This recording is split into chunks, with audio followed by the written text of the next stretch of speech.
Dreamscape presents The New Neighbor by Carter Wilson, narrated by Gary Bennett.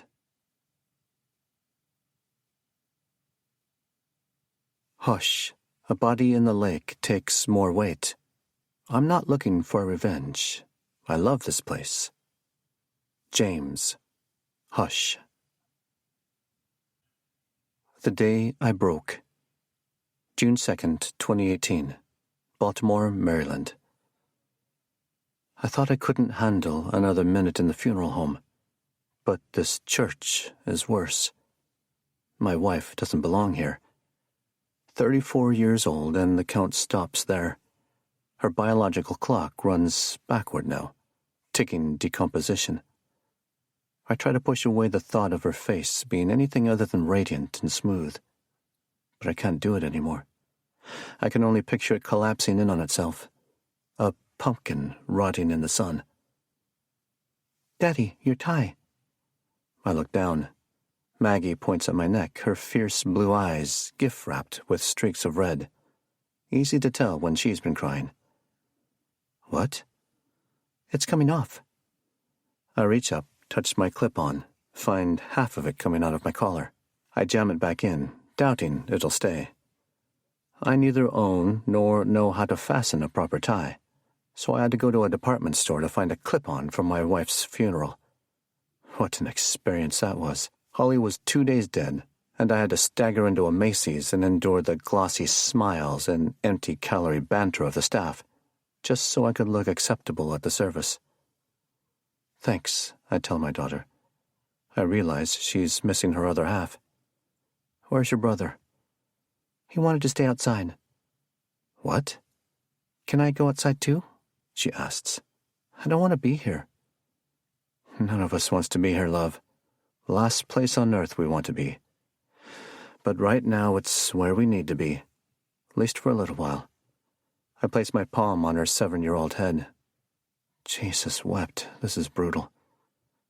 "Stay here. I'm getting Beau." It doesn't take more than a dozen steps to get back outside, and I'm both thankful for the bout of fresh air and guilty I made my daughter stay inside. Beau and Maggie.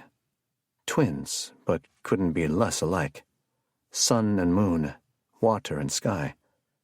The day Holly and I found out we were having fraternal twins, we'd agreed the girl would have an Irish name from my ancestry, and the boy would have a Swedish name from hers. As the years rolled on, we couldn't ignore the huge body of water between them, as if they were truly raised in different lands. Outside, Beau stares at a tree in the courtyard of the church. A handful of people stroll across the cobblestone, making their way to the service. A co-worker from the bar I work at spies me, shoots me a pitied look, and pivots my way. I lower my head. Attention isn't something I crave on my happiest of days. Today, it's poison. As I reach Beau, I touch his back. His navy blue blazer is the other thing I had to buy at Macy's, and I guessed a size too big. With his mop of jet black hair, pale skin, bony frame, and loose wardrobe, he looks like a miniature scarecrow. Shows about as much emotion, too. "What you doing?" I ask. He keeps looking at the tree. "It's an oak," he says. I look at it, not really caring what kind of tree it is. "Aye, but we have to go inside, buddy." He doesn't move. "It's probably older than she was," he says. I take a breath, bite it in half, spit it out. "Beau, listen to me. We gotta go inside. I know you don't want to, but we gotta." Now he turns, fixes his gaze on me. He has her eyes, deep and dark, 1,000 lifetimes behind them. "Why?" "Because you need to say goodbye." "I did already," he says, "when the ambulance took her." "You know that's different." "It's all that counts. I said goodbye. I don't want to see her." "You won't actually see her," I say, knowing exactly how he feels. "So then I'll stay here." I feel the muscles tighten in my neck, spread down my arms. I kneel and look into those bottomless eyes. Bo, you have to. Right now. I'm sorry, but that's the way it is. He blinks once, twice. Tell me why. I rub his arm, think on it for a second. Logic is a fleeting ghost these days. Then I say, because you're her child, and there are folks in there who want to see her again, but they can't. But they can see you. They can see her in you. Those folks are grieving too, and you being there might help relieve a little of that pain for them. Does that make sense? He thinks on it. Not really. No, I suspect it doesn't. Well, how about this? I need you. You and Maggie. I have to go in there, and I don't know if I can do it without you. You too, my columns. Need you to keep me from crumbling. Just do it for me, Bo. Can you do that? He lets this settle with him for a minute, and with no verbal confirmation, he takes my hand and lets me lead him back inside. Every inch feels like battle, hand-to-hand combat.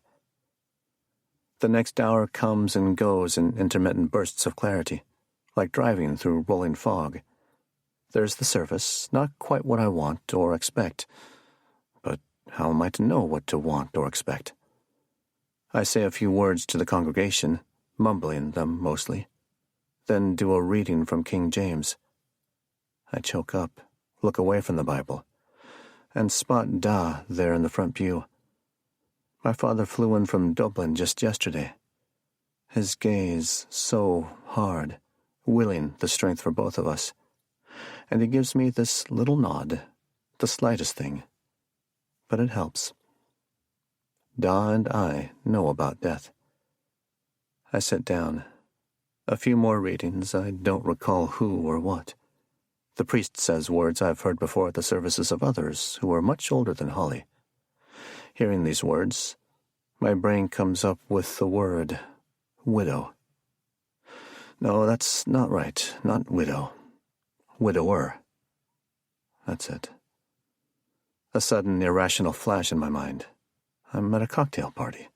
A fancy bloke in a slick suit shakes my hand and asks what I do. I'm a widower, I say. My name is Aidan Marlowe, and I'm a goddamn 35-year-old widower. The vision shakes me, the distraction welcome. More words, more fog, some organ music. We go outside. I touch my collar, checking. I'm still wearing the tie. Holly wears a casket. Does this make me look fat? The thought almost makes me laugh. Ends up making me cry. We carry her, me, Da, Holly's two brothers, her mother and father. Holly's family all live in Maryland. I see it ahead. The whole. More blurring. At one point, dizziness sweeps me, and I think, I can't bear this weight anymore. And yet I do, because I have to. The casket sits beside the open hole. There are more words, priest's words, flavorless as communion wafers. Bo and Maggie flank me, my arms around them. Maggie sniffles, having run clean out of tears. Bo is as silent and steady as that oak tree. And I don't know how. It worries me a little. Maybe more than a little. I daze away for a moment, and then am aware of a slight murmur from the crowd around me. The priest has a brief conversation with the groundskeeper who's just ghosted onto the scene, his dirty jeans and long-sleeved green t-shirt in stark contrast to the black donned by the lot of us. Comforting to see a working man here. A bloke who'd wear a clip-on tie, I'd wager. Their conversation ends, the groundskeeper whisks away, and the priest says, "I'm sorry." He follows this up with something about the ground not being quite ready. And I don't know what this means. The ground isn't ready? To swallow up my wife? I might have said this out loud, I don't know. The priest apologizes a second time and tells us it will be another 15 minutes or so, that the crew hasn't prepped the site to completion, and suggests we go back inside. I'll stay, I say. I'll stay here. Others agree, say they want to stay as well. But I tell them no. Even my kids, my family, Holly's family. I tell them to go inside because I want to be alone with her one last time. That maybe the ground wasn't supposed to be ready, just so I could have this final moment. The priest tells me I won't be totally alone, that the grounds crew will be here. Okay, I say. That's okay. The crowd trails back to the church like a long black cat skulking through high grass. Holly's mother holds the hands of my children. They're gone, and for a moment before the grounds crew comes back to do what they need to do, Holly and I are alone. So alone. All my life I've felt energy, the radiating pulses of others. Good, bad, hot, cold. I could tell a friend their mood before they'd realized it themselves. And Holly, her energy was special. I felt it the first time I saw her, when she strutted into my family's pub in Dublin 12 years ago. She sizzled, an exposed live wire. I thought I might die when I finally touched her. But instead, came alive for the first time. Now, there's nothing. Not a single crackle or sparkle. Whatever wellspring of energy that's left of my wife has transmitted to some void I'm not allowed to visit. At least not yet. I've said plenty of things to her, dead and alive, and have an eternity more to say. But what comes to mind is this. Should have bought a better fucking tie. I reach up, yank my tie off, jam it into the front pocket of my blazer. Should have spent more money and learned how to tie it. I'm sorry. It's just that, with the funeral, the costs, everything's so expensive. Your parents are helping out, bless them. But I was in that store looking for ties, and my brain was swirling, and I just wanted to be out of there. And then I heard your voice, scolding me in that playful way you always did. Told me, "Marlo, don't spend good money on a tie you'll only wear this once." You said that. I swear you said that. And I ended up spending $8 on a stupid clip-on. And this breaks me in a way I haven't been broken since she died. The simple failure of dressing proper for Holly's funeral, despite the fact she'd see it as an unnecessary expense. I owed that much to her. An extra $20 on a decent tie. I couldn't even do that. I'm sorry. I reach over, rest my fingertips on the casket. Honey glaze, cool and smooth. I can't do this. I cannot do this alone. The bitterest part is she never knew all of me. I never told her everything about my past. And even now, even with her gone, even with only her husk to confess to, I'm still tempted to hold my silence. My unending, poisonous silence. Tell her, Marlo. Tell her now, before the ground takes her. I suck in a deep breath, thinking I'll finally tell her. This thing in me, waiting to come out all these years. When I was younger, I start. Back in Ireland. My mobile vibrates. 2 short buzzes. A text message. The only reason I reach for it is the timing. As if Holly can talk to me but only through text. As I swipe my screen open, I'm 99% convinced there'll be a message from her telling me the one thing we always said to each other, no matter the time of day, no matter how rushed we were, no matter our moods, no matter how much we even meant it in that very moment. The same thing she last said to me 2 hours before she died. on our way out the door that morning. The thing we said because it was our one truth, without which everything else would have been a lie. I love you. I check my notifications. There is a new text, but it's from an old childhood friend in Ireland. Thinking of you. I don't reply. Maybe later.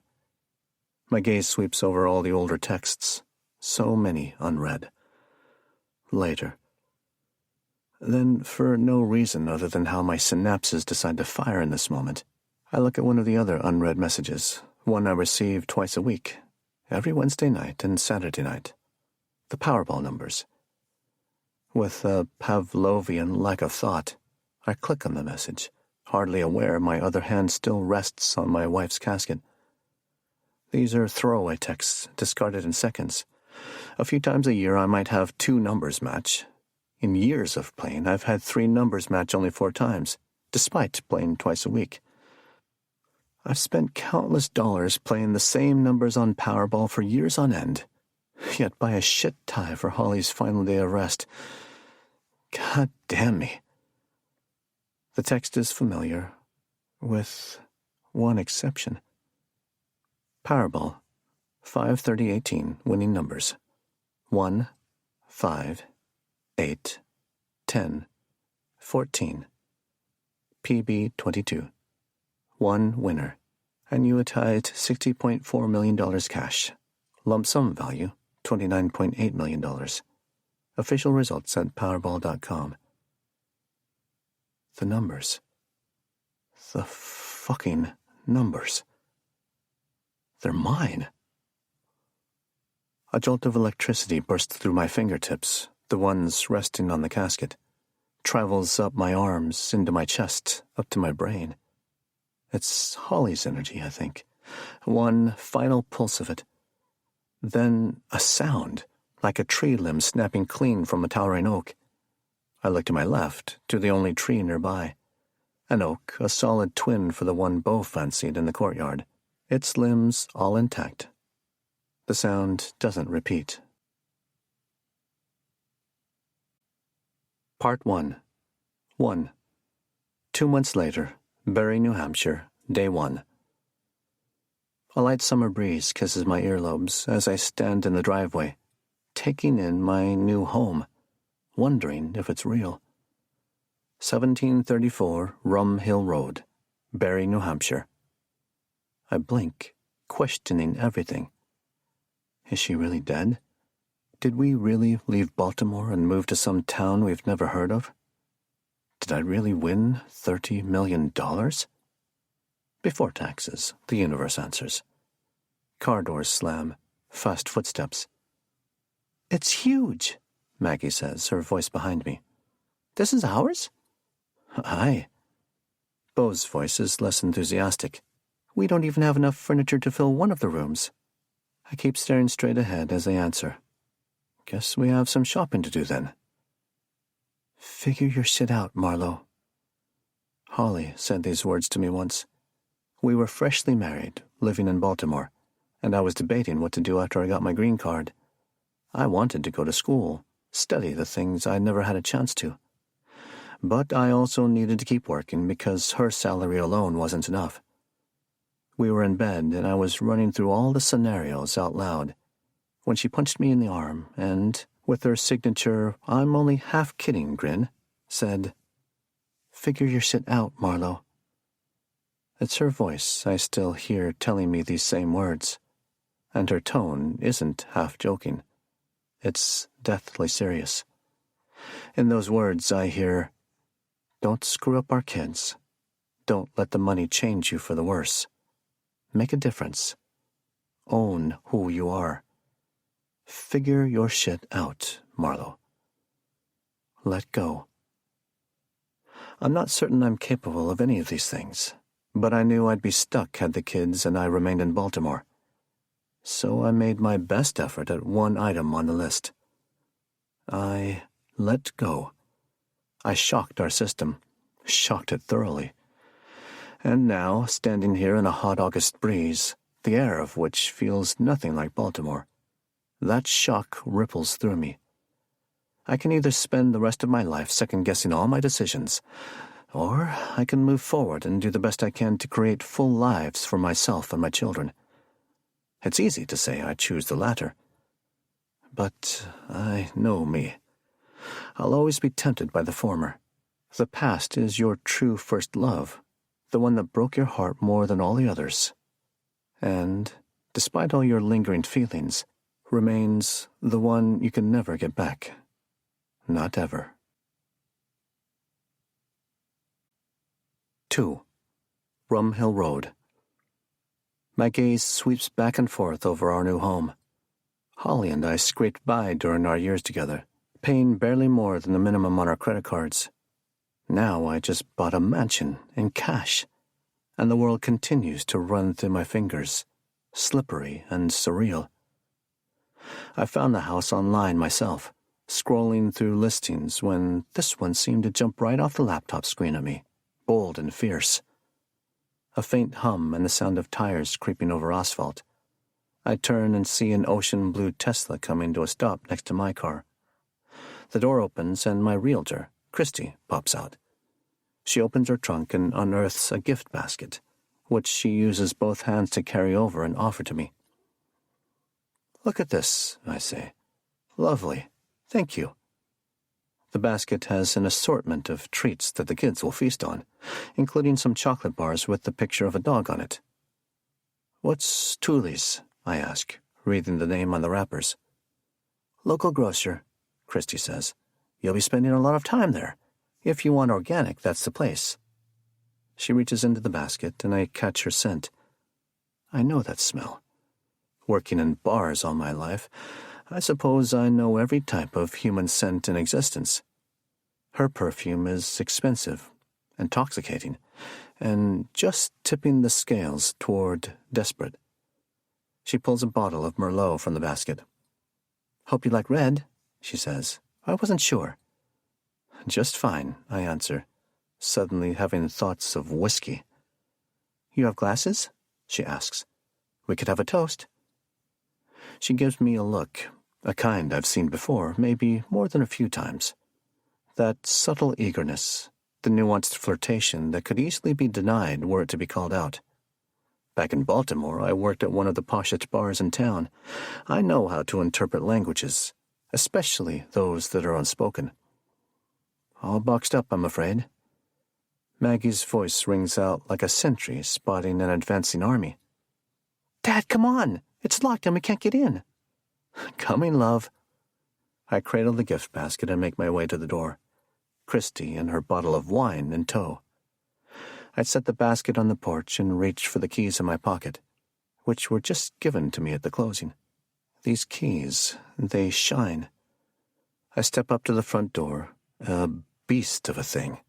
Properly suited for battle, this oversized slab of wood and iron. I think this door is what first caught my attention.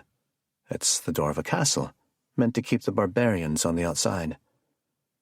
I insert the key in the lock and turn, feeling the satisfying clunk of the bolt. Then, with my kids just behind me, I open the door to 8,000 square feet of our new world.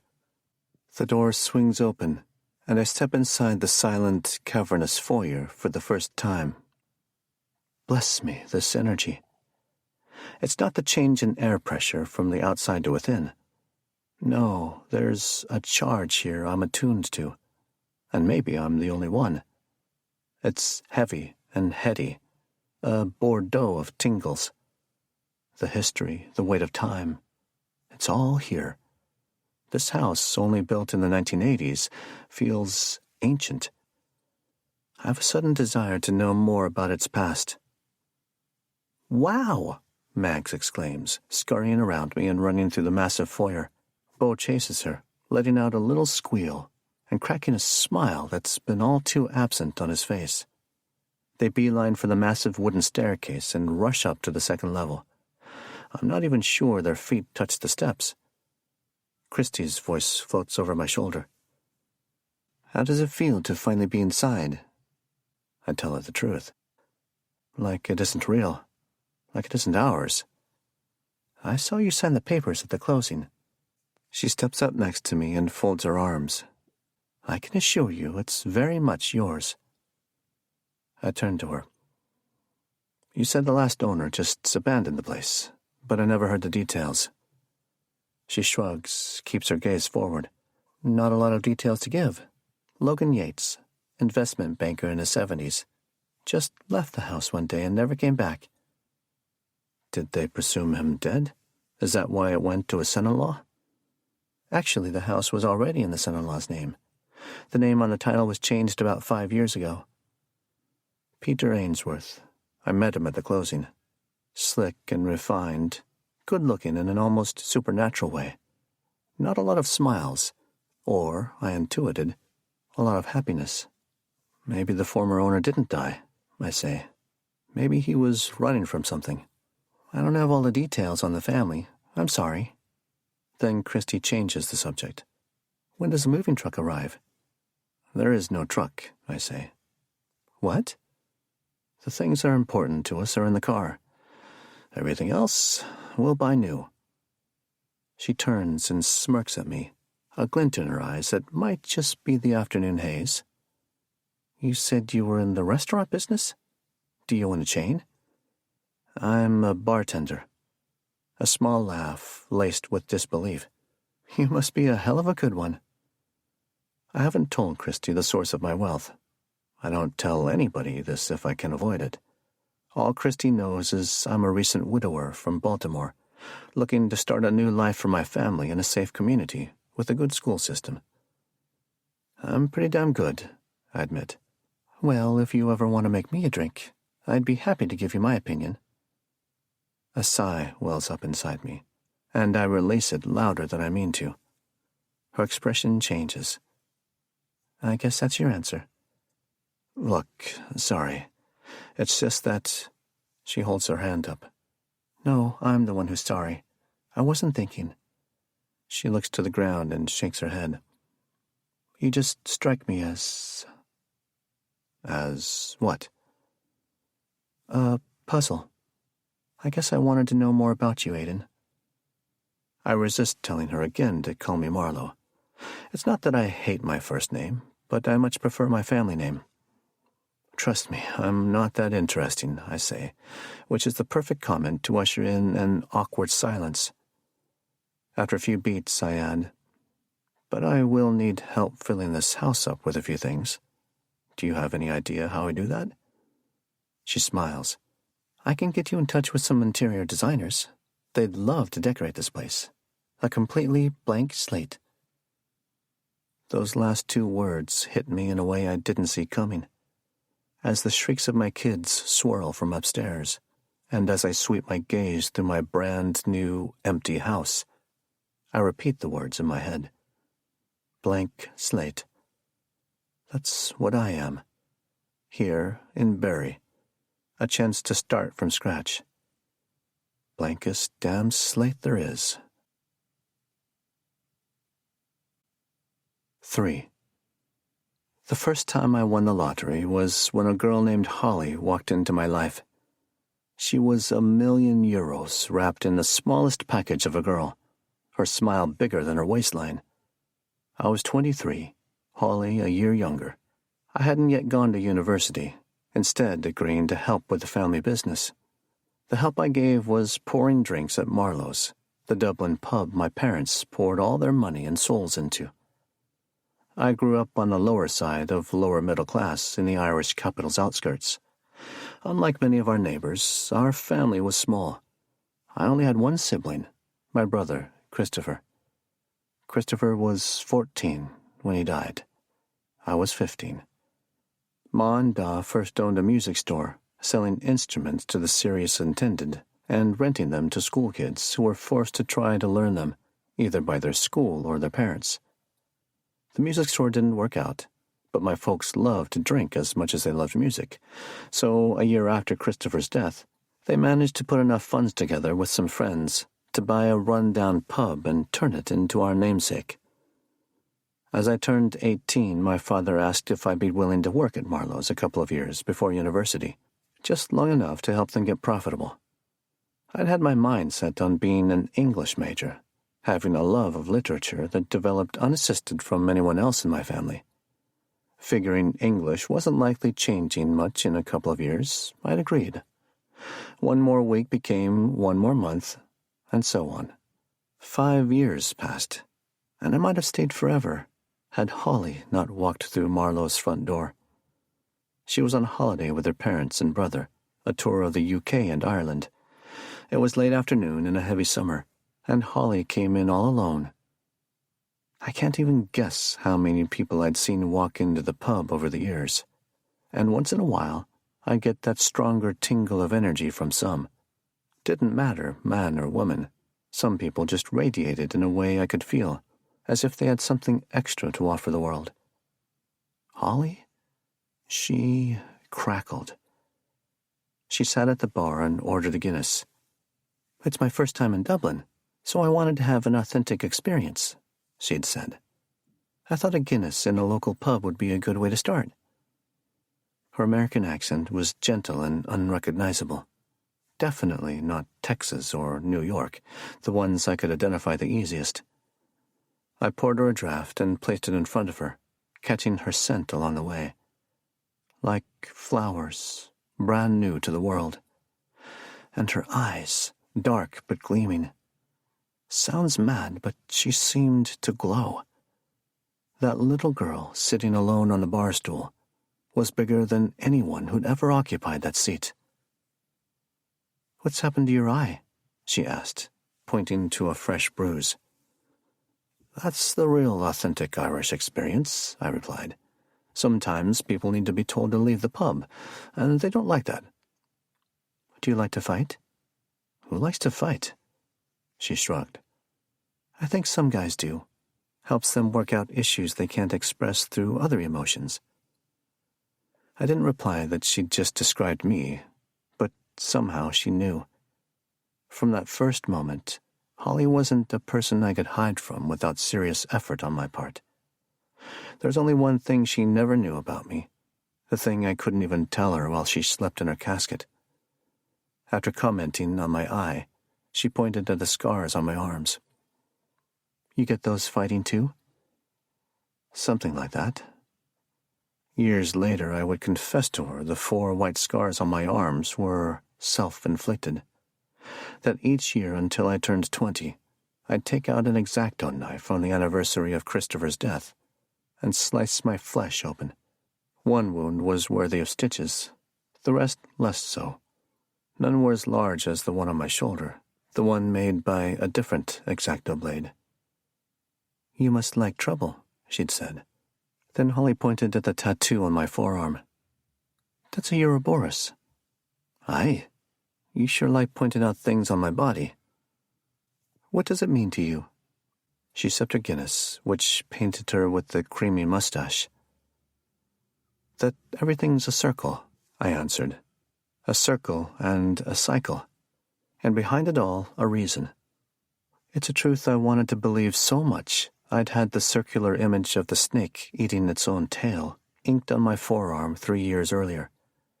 I'd long cooled to my Catholic upbringing and warmed to the idea we were all meant to be somewhere at the right time for the right reason, that whatever God out there had a beautiful and logical plan that didn't involve shame or guilt or narrow definitions of right and wrong. The singular ink drawing on my arm represented me, years in the future on my deathbed, nodding and smiling, finally seeing all the logic of the universe at once, and admitting to God, "Well then, that's quite clever." "I'm Holly," she said. "I'm Aidan, but everyone calls me Marlowe." "Just like the sign on the door." "Exactly so." She wiped her Guinness mustache and licked the remnants off her hand. "So, Marlowe, what's your reason? What's the reason behind all you do?" I said the first thing that came to my mind, ridiculous and reasonable, far-fetched and believable, and guided by an instinct foreign to me until that very second. "I'd say to be with you." If she hadn't spit her next sip of beer out in laughter, it would have surely come through her nose. But spit she did, all over the bar, apologizing through her snorts and giggles. "That's the cheesiest thing I've ever heard," You'll see, I told her, meaning it. You'll see. I gave her and her family a full Dublin tour the next day, and took Holly out to dinner alone that night, an evening that ended with a kiss that made me dizzy in a way I'd never known. That dizziness ended up lasting 11 years, 9 months, and 2 days. The day she died, it turned into a free fall. 4. Barrie, New Hampshire, Day 3. It's happening again. Holes in my mind. It started not long after Holly's death, maybe within a couple weeks, and I'd be crazy to admit it isn't scaring the hell out of me. Gaps of lost time. I'm standing in the kitchen, hands on the cool stone of the counter, when a fresh sense of this lost time washes over me. It's dizzying, like standing up too fast and feeling the rush of blood leave your head. And so I go through my mental inventory check, following my day from beginning to now. Silly to think I can remember what I did every minute of the day, but I should be able to remember at least every hour. And yet I don't. Gap. There it is. When I reach the period of time after lunch. I clearly remember eating, because I scarfed down some macaroni and cheese remnants I made for the twins. Then the next thing I recall is going into their room because I heard them arguing, with Mags claiming Beau was picking his nose and trying to wipe it on her. Was not, was his watertight defense. That was just after 3 o'clock. And the 2 or so hours between those events? Just a damn hole in my head. Like waking up from a wicked night of youthful drinking and being told what you did the next day by your mates, only to remember nothing. But I don't have the excuse of excess alcohol, at least not today. In a strange way, as frightening as these gaps are, there's also a comfort in them. Like hiding under the covers, convinced that's all it takes to protect yourself from the monsters. Or dipping beneath the water in a bathtub, picturing yourself floating all the way to the ultimate darkness. Comfort in the silence. Comfort in the black. Maybe I'm going mad. And maybe, deep down, it's what I want. 5. I shake away my concern, dispel with the twisted fantasy of losing my mind. I've got other things to deal with. 3 days into the house, and I'm overwhelmed in a way I could never imagine. Money hasn't caused more problems, but it sure as hell created a lot more paperwork. Fortunately, my money has also let me hire a superhero. Her name is Maya. She's my lawyer. Maya Falk is a partner at Schrader, Traub & Falk, a Baltimore law firm specializing in tax and estate planning. They've also dealt with lottery winners. Maryland is one of only 6 states where lottery winners don't need to disclose their identity, a fact that turned into a godsend in the spiraling weeks after I'd won. Holly's father had some loose connection to the law firm and made the introduction. The firm assigned Maya to me. She told me she'd personally worked with lottery winners before and could help me navigate the complexities of my newfound wealth. In fact, she's become my life support system over the past 2 months, creating an infrastructure around my life to keep me functioning. Since I hired her, Maya's established an entire estate plan and trust for the kids, and connected me with the wealth management agency that invests my winnings and manages my new and numerous bank accounts. She's provided me a long list of financial do's and don'ts, telling me how managing wealth is a terribly difficult job, one at which most lottery winners fail miserably. I don't want to fail, and I don't want to spend recklessly. This house will probably be the most expensive thing I buy for myself. Other than that, I just want security, because the things I wish for more than anything else are impossible to acquire. The doorbell rings, and I know it's her. She's flown in from Baltimore on my request. I open the front door and find her standing in the soft glow of the afternoon sun. Maya's a pint of a thing, small and delicate, soft features framed by softer skin, and just a smattering of freckles around her nose. She could be Irish by her looks, but her family's originally from Israel. Her father once worked with the Mossad, and Maya told me she inherited his fortitude and determination. She's all of 29 years old and maybe 100 pounds, but I'd follow her into battle. "That's a hell of a front door," she says. "Need a battering ram to bust that down. Keeps the salesman away, I suppose." She flashes a smile of perfectly straight teeth. Could be that my heart leaps a little at the sight of her, though I wish it didn't. "Come on in," I say. She hands me a blank white envelope as she strolls into the foyer. "What's this?" I ask. "I don't know. It was on your doorstep. Probably an offer from a salesman who was too scared to knock on that door." I place the envelope on top of a nearby furniture box, one of many scattered throughout the house. The interior decorator Christie recommended has been fast at work filling the house up. Maya offers me a hug, which I accept. "So, this is it," she says. "This is the house that lured you away from Baltimore. Your castle." She looks around, hands on her hips. I'd told Maya one evening over cocktails how I'd come to choose Barry as my new town. We met at the Four Seasons in Baltimore a month ago to discuss some remaining items regarding how to structure the kids' trust, and I admitted halfway through my first whiskey sour that I wanted to move. Trip-hop music vibrated in the background as she leaned forward a few inches, her eyes a smidge wider. "Why?" I told her the first phrase that came to my mind. "Because I need to rip the world open, and I can't do it from here." "What the hell does that mean?" "I don't know." "Where would you go?"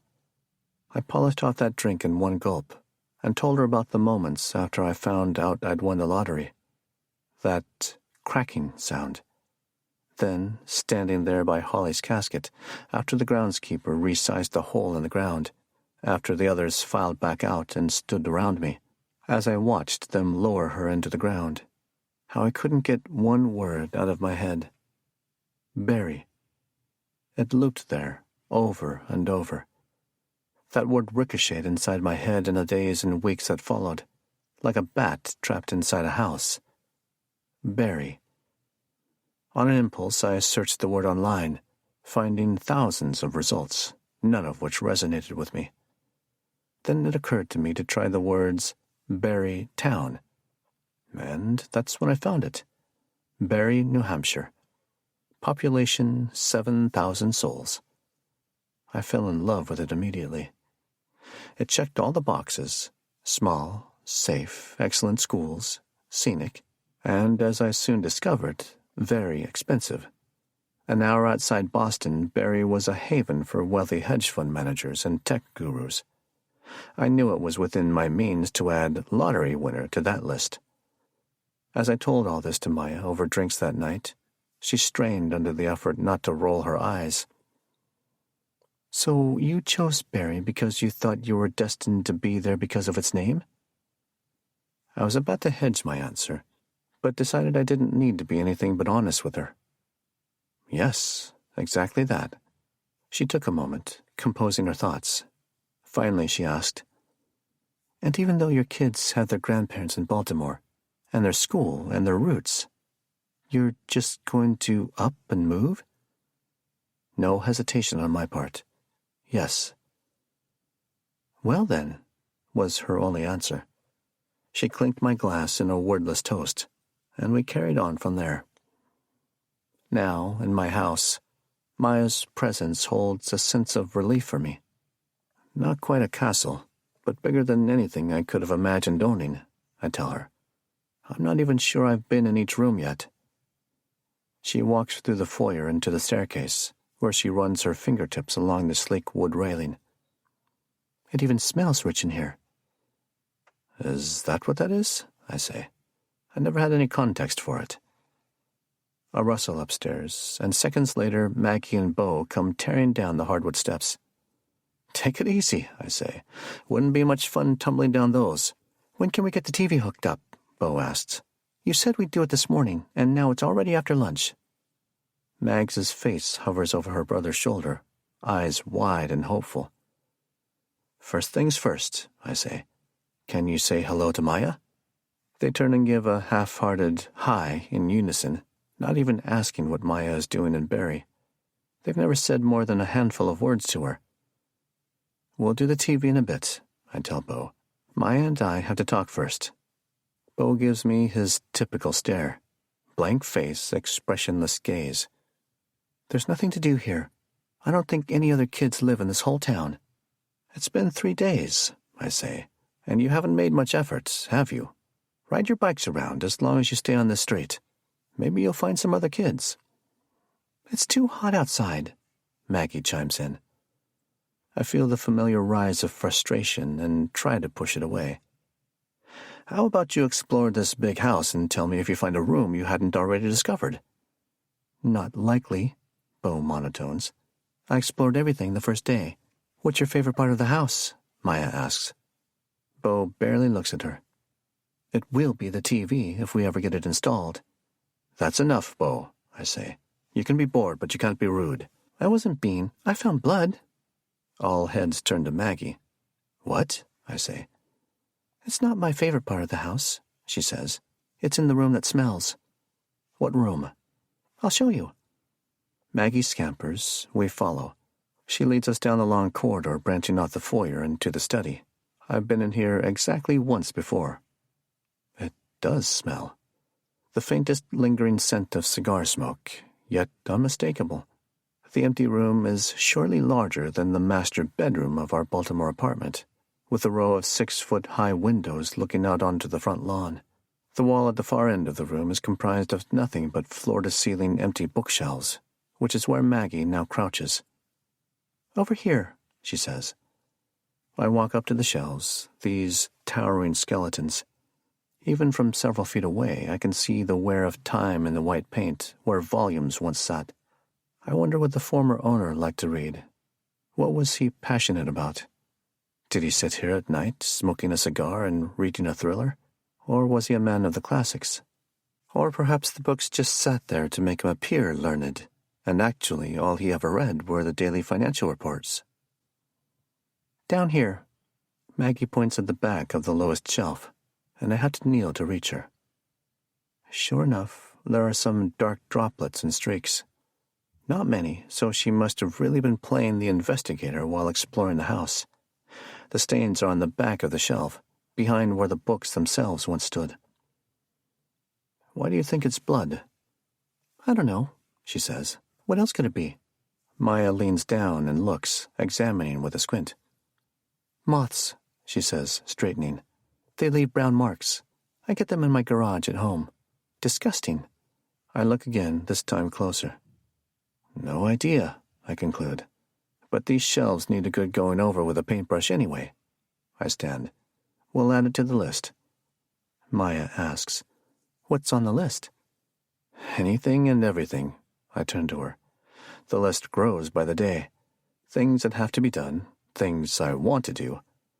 I think about the stream of furniture and appliance deliveries coming over the next few days.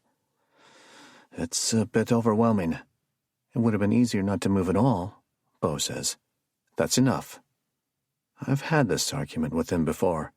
I've tried to explain how we're meant to do something with our money and how their mother wanted us to be where we are. I've tried, but I've failed to make him understand. Probably because I don't really understand it myself. Give me an hour, then we'll put the TV up, okay?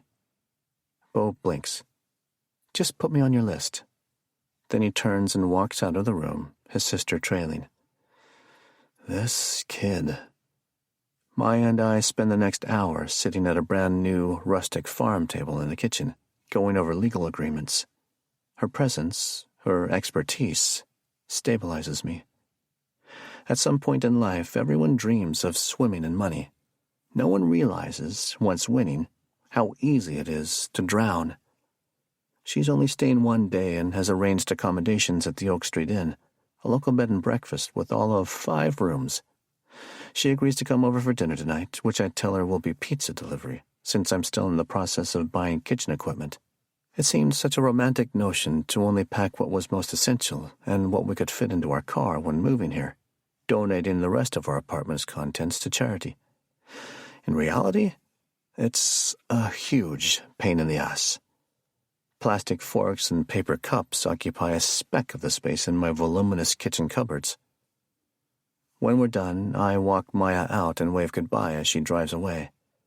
I glance at my watch and see I came very close to keeping my promised time to the kids, only 15 minutes later than I told them. I'll count that as a victory. Walking back inside, I spy the unlabeled envelope Maya carried in with her. I pick it up and open it as I make my way up the stairs into the kids' room. I pull out a single piece of white paper filled with paragraphs. As I begin reading, I'm expecting a generic ad for lawn service, house painting, or some such. I stop halfway up the first flight of stairs, realizing there's nothing generic about this letter at all. The piece of paper wasn't generated for the masses. It was written just for me. 6. Mr. Marlowe, welcome to Barry. Welcome to Rum Hill Road. Welcome to your new house. We love your home. We've been watching it a long time.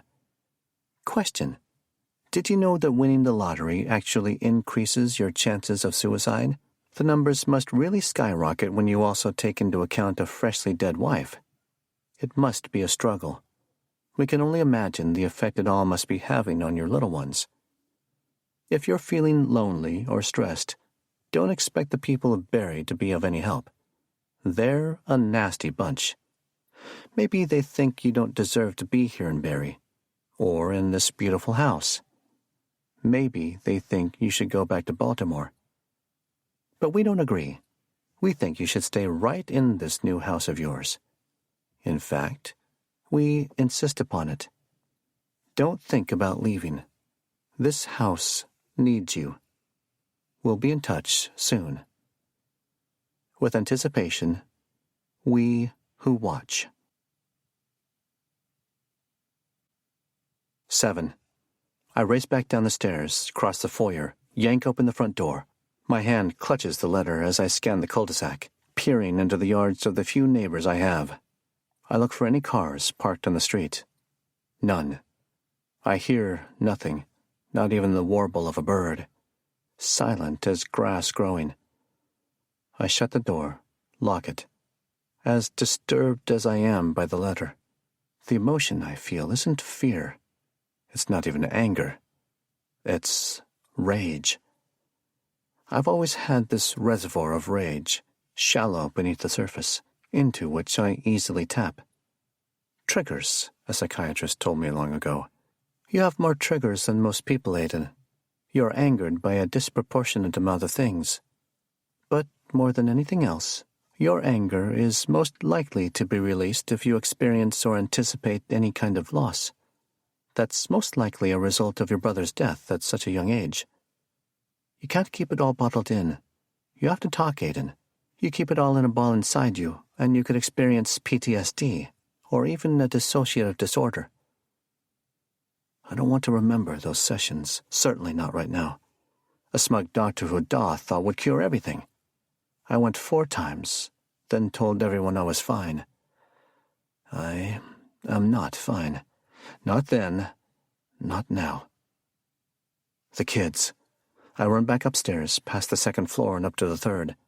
There are 4 bedrooms on this level, of which the twins share one. On our first day in the house, I suggested each claim a bedroom of their own, but Mags was quick to reply they wanted to share. She didn't have to elaborate. The massive, empty house was intimidating, and they'd spent little time apart from each other after Holly's death, as it was. I suspect, at every age, the twins will have a degree of inseparability about them. 2nd door on the right. I slow down, not wanting to seem off.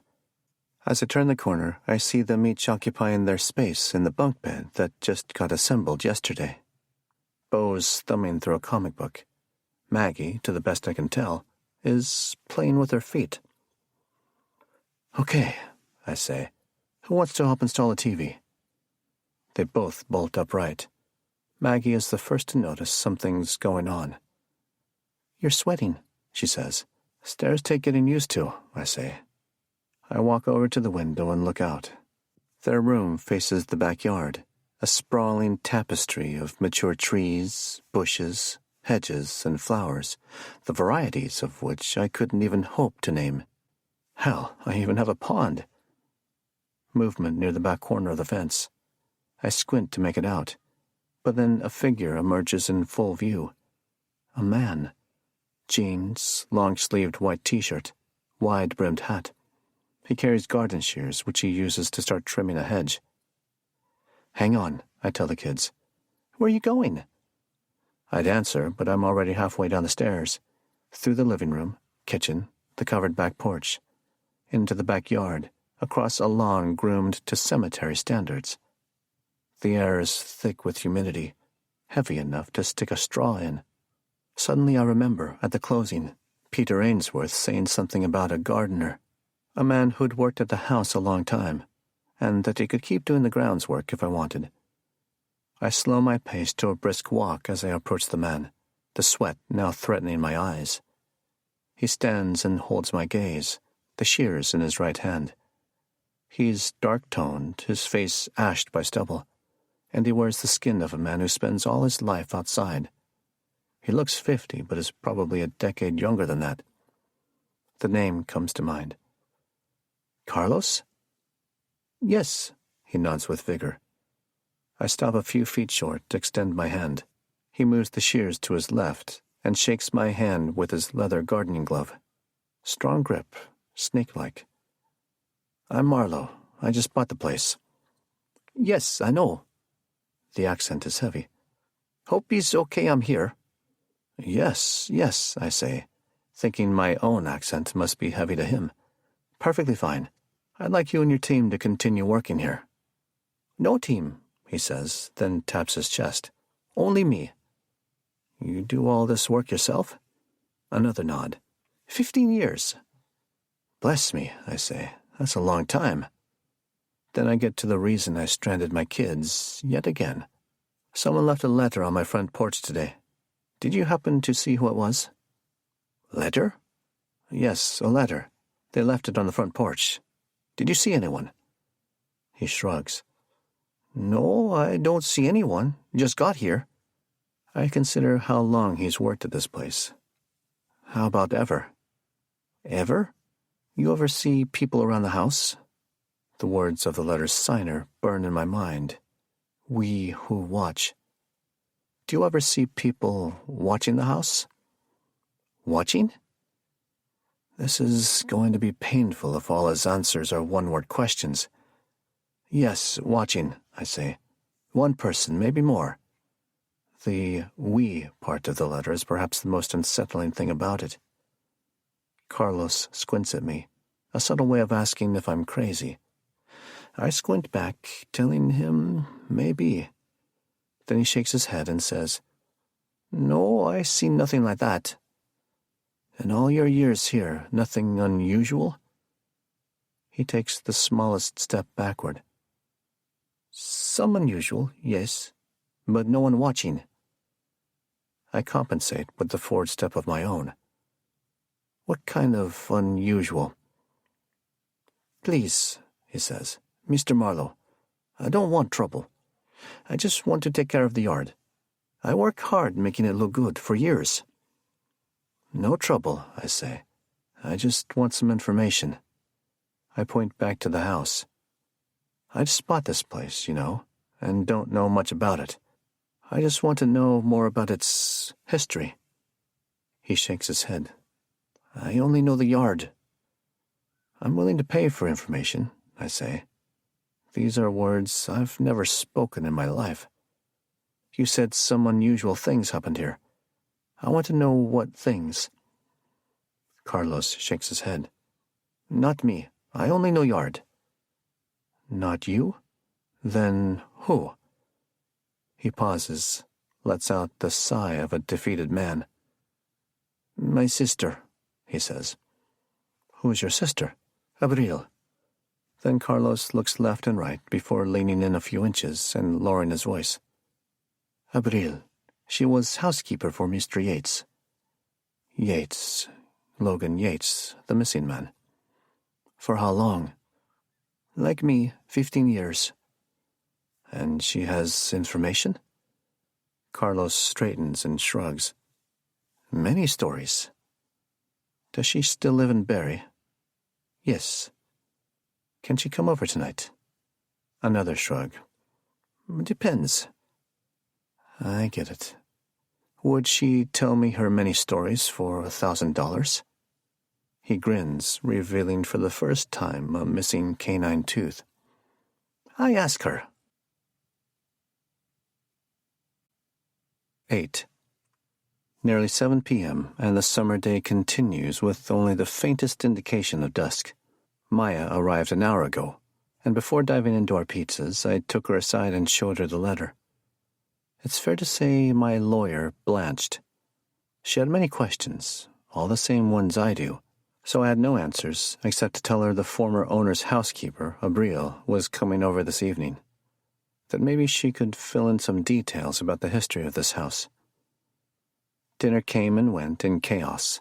My kitchen, half filled with boxes of new appliances, glassware, utensils and dishes, pizza boxes, paper plates, plastic cups, paper towels for napkins, a 6-pack of beer, 2/3 consumed. A few ticks past 8, the doorbell rings. I open it to find Carlos and Abril. She's also in her 40s, I'm guessing, but has weathered time much better than her brother.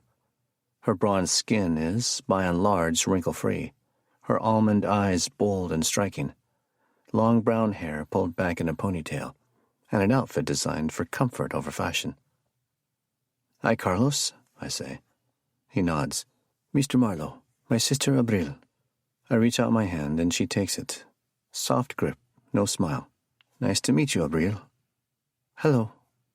I step back and open the door wider. Please, come in. Abril hesitates, then takes her first step inside her former place of work. She moves with the uncertainty of a dog walking over a sidewalk grate, and I half expect her to cross herself before making it past the foyer. She wouldn't be here if not for the money, that's quite obvious. Carlos follows. I usher them around the guts of boxes and into the kitchen. No need to ask the kids to leave. They've already bolted back to their new TV and Xbox console. We sit at the table. I offer beverages. Carlos takes a beer. Abril only water. Maya cracks open another beer for herself and stays quiet. It occurs to me they must think Maya's my wife. Thank you for coming, I say. I know it was short notice. I wanted to ask you a few questions about Logan Yates, your former employer. Is that okay? She takes a deep, calming breath and says, I was told you would pay me to talk to you. That's all right, I say. $1,000. I would like to have it now, please. Cash. I realize 2 things. 1, despite her brusque tone, this is a totally reasonable request. She doesn't know me. She should ask to be paid first. 2nd, I don't have $1,000 in my possession. I didn't even think about it. I can write you a check. It's the best I can do tonight. Then I can come back and talk to you tomorrow. Her English is better than her brother's. No room for misunderstanding. I assure you my check is good, Maya says. I have it. I look over at her. You have that much on you? Yes. Why? She shrugs. For when clients foolishly offer to pay $1,000 for answers they could probably get for free. No, Abril says. I worked here 15 years. I know things about Mr. Yates, not answers you get from others. Maya walks over to her purse and, sure as her word, pulls out a leather billfold and peels off $100 bills from a slim stack. She hands me the cash, the bills crisp. You really are Wonder Woman, I say. She sighs. Wonder Woman never carried a purse. I hand the cash to Abril, who in turn gives it to her brother. Then she puts her arms on the table and folds her hands. Gleaming nail polish, raven black. I tell you about the disappeared. Her gaze is steady. No one else. The disappeared? It takes me a second, then I connect the pieces. Right, Logan Yates. No, she says, raising 4 fingers. There are 4 disappeared. I look at Maya, who gives me the same uncomprehending expression I give her. Turning back to Abril, I say, 4? She nods. Mr. Yates, both his daughters, his grandson, all disappeared. 4. My immediate thought, $1,000 is a steal. 9. I'm not sure where to start. I begin with, what can you tell me about Logan Yates? And it immediately sounds too broad. You should Google him, Abril says. He ran a big business in Boston, finance. I look over at Maya, who shrugs. I didn't even bother, she says. You wanted this house, you got this house. I never looked into the history of the previous owner. Your real estate agent should have done that. Back to Abril. I just gave you $1,000, and there are stories about him all over the internet? She shrugs. This family and their shrugs. Tell me about the daughters. What do you want to know? How old were they? Mid-30s. Did they live here? One was visiting for a while with her son. A few months. That's the grandson who's also missing? She nods. How old is he? I don't want to use the past tense. I don't like the thought of any of these people being dead. Maybe 10, 11. And the other daughter? Miss Cora. She married to Mr. Peter, Abril says. Horrible woman. Puta. Wait, is this the Peter we bought the house from? The son-in-law? She nods. I lean in, elbows on the table. So you're telling me this wealthy businessman who lived here for decades suddenly just vanished one day? And not just him, but his 2 adult daughters and his grandson? Si, correct. I turn to Maya. How is this not national news? It was, she says. I kind of remember it now. There was maybe a Dateline on it or something. Yes, Dateline.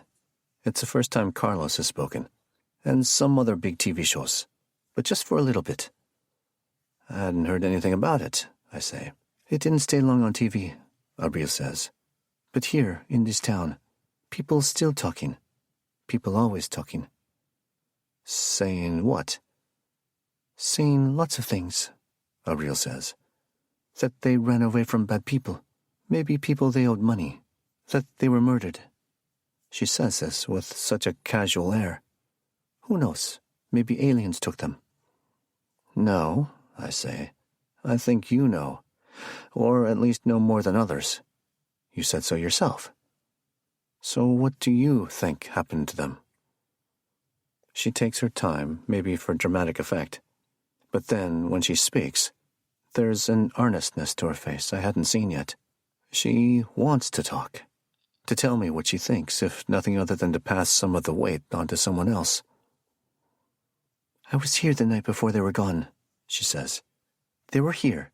Miss Rose, Miss Cora, Mr. Logan. But not the boy. The boy was away, sleepover. Okay. I left for the day, but came back because I left my phone. Miss Cora wasn't here when I left, but here when I came back. Did they know you were here? She whisks a finger across open air. No, they were in the office. That finger now points in the direction of the study, the one with the empty bookshelves and lingering cigar smoke. Miss Cora was yelling.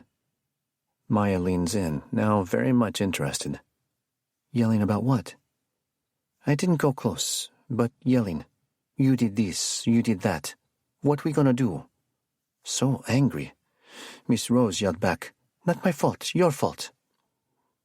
And the father? He didn't yell, low voice. I didn't hear the words. What did you do? I ask. She seems surprised by the question. I left the house. Didn't want trouble. Did you tell this to the police? They both recoil in unison. No, Carlos says. No police. But why? Surely they would want to know. Maya pokes me, and not in a gentle way. I look over, and she gives me a don't be an idiot face. I think on it for a second, then curse myself for taking so long to understand. Carlos and Abril are not U.S. citizens, not likely even legal residents, and they've been here a very long time. So, no police. Not ever. I understand, I say. Carlos puts his beer bottle down. No police. I lock in with him. I understand. He leans back. Okay. That's all I know, Abril says. But Miss Cora? She turns to her brother. Mas loco que el carajo. He nods and turns to me. Crazy as fuck. Okay. How was she crazy?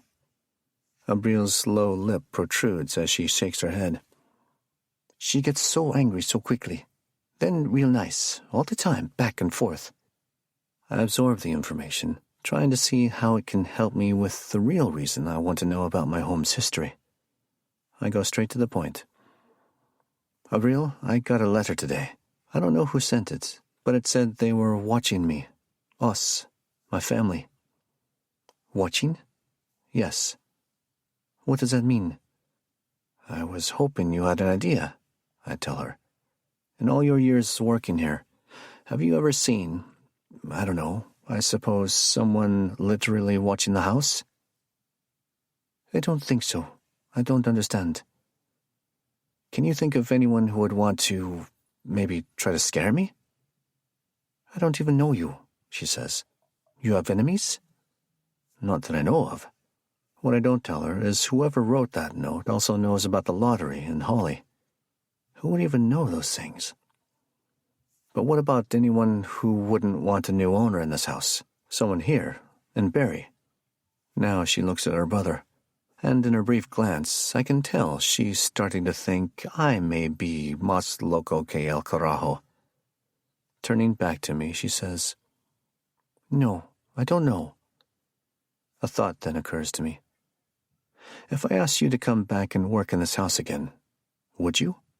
I'm not even sure I want her to, but I'm curious to hear her answer. Her response comes without delay. No, bad energy here. The moment I first stepped foot into this house, I felt its energy. It didn't feel bad to me, but it most certainly felt alive. A hum, a pulse, as if a dozen people had occupied the foyer seconds earlier and left behind detectable traces of their spirits. But maybe I had misread the energy. Maybe what I felt wasn't the pulse of life. Maybe they were ghosts. The ghosts of the disappeared. Maya straightens in her seat. I'm not sure what you were expecting for $1,000, she tells me. But I'm guessing this wasn't it. Maybe not, I say. But this is getting stranger by the minute. You can sell, she says, giving a nod that I interpret with ease. You've got millions upon millions of dollars. Sure, you just bought this place and would probably sell it at a loss. But such are the luxuries of lottery winners. No, I reply. I'm not moving. I say this partly because of what the note said and how it scares me a little. Don't think about leaving. This house needs you. But I say it's also because there's truth in that letter. I was meant to be here. I don't know why or for what purpose, but I won't find out by running away. How old are your children? Abril asked, jolting me. What? Your little ones. How old? The words in the letter flash in my mind. The effect on your little ones. How did you know I have kids? She nods toward her brother. He told me. I squeeze my right hand into a fist, over and over. 7. Twins. Okay, she says. You think of your children. That's all I have to say. Think first of your children. She's right, of course. Abril, I say, is there any reason you don't want us in this house? Her brow furrows, and I can't tell if it's exaggerated or natural. You think I wrote this letter? I have no idea who wrote it, I tell her. Abril folds her arms across her chest. I did not write the letter. I'm just telling you this house is bad. You want to live here? That's your business. Carlos puts a hand on his sister's shoulder. Tranquila. She turns to him and spits out a few words in Spanish. I don't know what they mean, but I could guess. Don't tell me to calm down. In the ensuing silence, I say, Can I contact you if I have any more questions? Maybe, Abril replies, but not here. Why not? Her answer is immediate. I don't come to this house anymore. 10. After they leave, Maya speaks first. You should take the letter to the police. She's right, but part of me thinks if I downplay it, then it won't amount to anything. This is the same rationale as the child pulling the bed covers over her head, reasoning that if she can't see the monster can't see her. Maybe this is the first and last of it, I say. Let's hope so. But I want to know more about the Yates family, I say. Everything. Can you look into that? Have a, paralegal or something look into that? That's not quite what a paralegal does. You know what I mean. Someone who doesn't have the same hourly rate as you. She reaches out, places a hand on my shoulder, then lets it fall after a few seconds. That simple touch grounds me. Look, she says. I know we had this conversation the day you first came to me, but we're going to have it again. I've been the lawyer to more than a few lottery winners, and the only absolute is that life changes completely. I have to say, whoever wrote that letter is right. Winning the lottery makes most people miserable. You lose most of your friendships because people become jealous. You have everyone coming out of the woodwork asking for money. Buying things rarely fills any kind of void. Statistically, you're more likely to be unhappy or becoming instantly rich than you were before. It's more likely to break you than make you whole. You think I'm breaking? No, she says. Not yet. But I see a few cracks. You have a lot of stress just from the move alone and starting all over again without your wife. Add on top of it all this creepy-ass letter. And, I don't know. She glances me up and down. You don't look great, Marlowe. Hate to be so blunt, but you look pale, tired. So, yeah, I have concerns. It's not the money that's breaking me, I tell her. Don't you get that? I'm just saying don't chase ghosts. Not Holly's, not the Yateses. Live in the present. Move toward the future. Easier said than done. Absolutely. But necessary. I nod, making an effort not to agree with her out loud. There's no way in hell I'm letting this go. Don't chase ghosts. That's all I want to do. 11. Barrie, New Hampshire, Day 10. In Ireland, Da started playing the National Lottery when it was introduced in the late 80s. Despite our meager economic status, he figured the cost of a weekly ticket was worth keeping alive a fantastical dream. He played every week, same numbers. I asked him once about those numbers. I must have been 8. Asked what meaning they held for him. He told me he chose them at random the first time he ever played, and said random numbers had the same chance at striking as meaningful ones. Probability wasn't a sentimental fool, he'd said.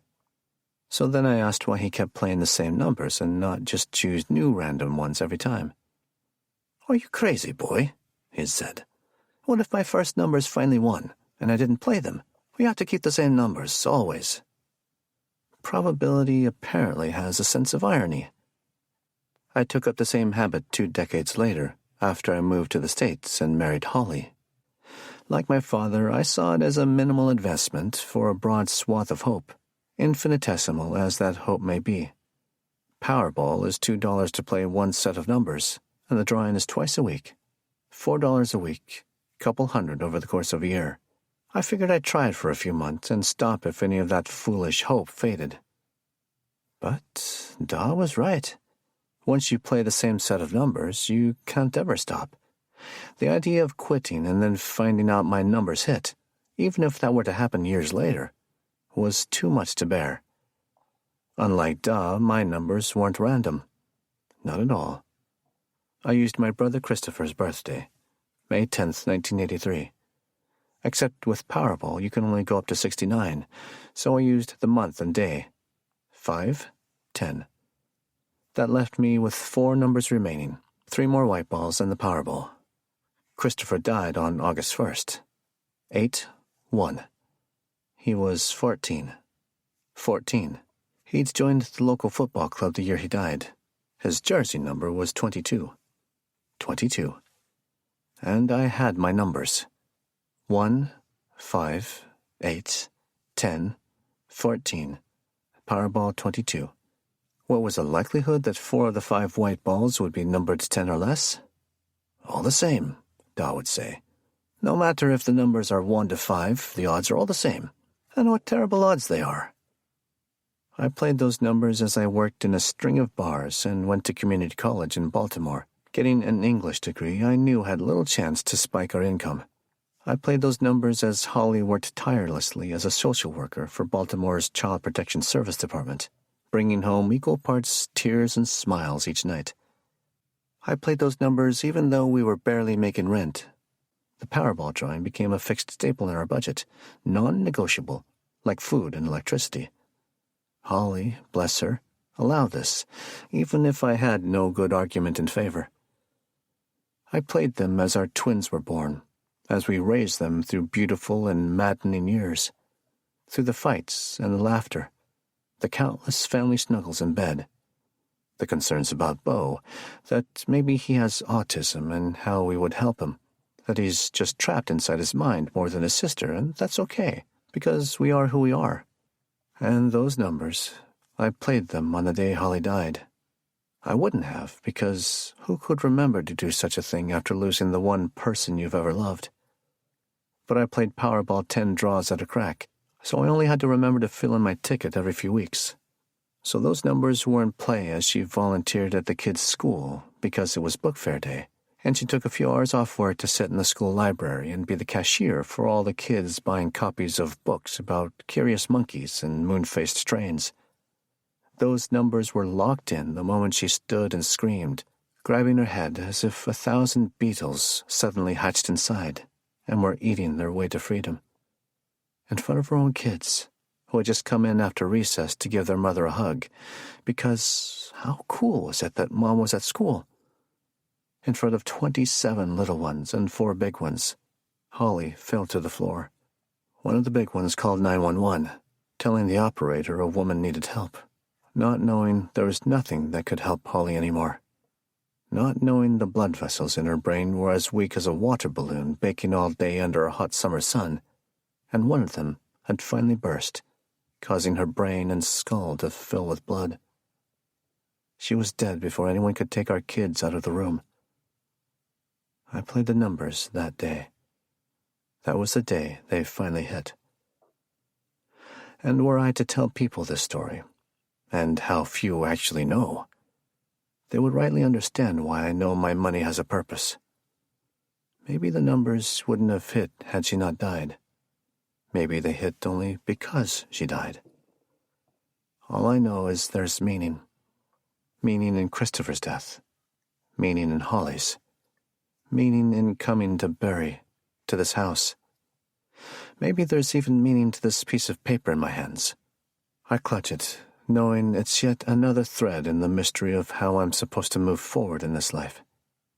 Another letter. This one, a week after the first. Found it sitting in my driveway, a rock holding it down. Might be fear, might be rage, but both hands shake as I read. 12. Mr. Marlowe, how has your first week been? We see you've been settling in. Trucks and trucks, unloading so many things. Things brand new and shiny, much different than what you're used to. All that money. We also know you've been talking to the gardener and his sister. Aren't they interesting? We wonder if you should be trusting them. Probably best not to be trusting anyone, we think. What we do know is your family was meant to be in this house, and it gives us great pleasure that you're here. You might get the silly idea of moving away, disappearing into the night on a summer breeze. But we don't want that. We like knowing you're here, desperately trying to figure things out. Rest assured, Mr. Marlowe, if you moved away, we would find you. And then you wouldn't be so safe anymore. With heartfelt intentions, we who watch. 13. Bury, New Hampshire, day 11. It's hot. Beau's voice is nearly indiscernible from his sister's, but the complaining tone is unique to him. I look up to the rearview mirror. Aye, I say. The Subaru's AC is shut. Roll your window down. He doesn't. How come we have all this money and not a new car? I spy his steel gaze, then return one, forged of titanium. Haven't had time. But you bought a house. Doesn't that take more time than buying a car? This kid. A lawyer he'll be. We'll be getting a new car soon enough, I say, meaning it, but dreading the process. I don't even know where the nearest dealership is. I want a Tesla, Maggie says, because, of course. No, Bo says. We should get an RV. What's that? His sister asks. Those big campers that you can live in. Then we could drive all over and not have to stay in any one place. Maggie's eyes light up. Yeah, let's do that. I flick my attention to my son. We've got a beautiful home. No need to live on the road. But the house... The house what? I ask. He hesitates, considering. It's creepy. I was wondering when it would happen. I think Bo feels energy the same way I do, like a little human Geiger counter. But whereas I feel our house's energy as an affirmation we need to be there, maybe he feels it just the opposite. Maybe rightly. After all, that is why we're driving to our destination right now. I change the subject. How about Dairy Queen when we finish with our errands? Bo's tone tells me he acknowledges my misdirection, but is not fooled by it. Is there even a Dairy Queen here? Has to be, I say. There's one everywhere. Maggie pipes up. Where are we going? I was vague earlier, but may as well be straightforward now. We'll be there soon enough. Police station. Why? I glance at Bo. Because I want to meet the folks in charge of protecting our town, I tell him. I convince myself he's 7, not 17, and should be buying into my white lie. He says nothing. Neither do I. 5 minutes later we arrive. Did I want to bring my kids here? Of course not, but I can't leave them home alone. I didn't want to call emergency services to report 2 menacing letters left on my doorstep. I wanted to talk to someone, face to face, feel them out, and get their advice. The police station is a modern facility and larger than I expected. A reception desk sits empty, and the 3 of us stand next to it for a full minute. Finally, a worn-looking officer carrying a cup of coffee, gleaming black ceramic mug, Barry's finest emblazoned in silver script, trods by. Excuse me, I say. He stops and turns his head. The man's mustache is bushy enough to be a sleeping animal, likely a skunk given the streaks of white and gray. He steals a glance at the empty reception desk before darting his eyes back to me. Darlene will be right back out. Suspect she's in the ladies. I step up to him. I just wanted to talk to someone. About what? To report, I can see the patience leaving his body like heat vapor. Like I said, Darlene will be right back. I lower my voice to a whisper. I just moved here, and I've received some threats. His eyes show the faintest signs of interest, and it's here I notice the stitching on the left pocket of his uniform shirt. Chief Psych. It's also here I really notice, the man's radiation. If he's the chief, then he's in charge. But it doesn't feel that way. This man wears defeat like a battered old piece of armor, protecting him from happiness. At some point, his life didn't turn out the way he expected, I'm guessing, and he's old enough now not to hope for anything different. What kind of threats? I sense Bo and Maggie only a few paces behind me. Is there a place they can go? I whisper. They don't know. This isn't a daycare facility, sir. Though, given some of the noobs on staff, sometimes it feels like it. Got a couple chairs over there. If they can sit and keep to themselves, then that'll do.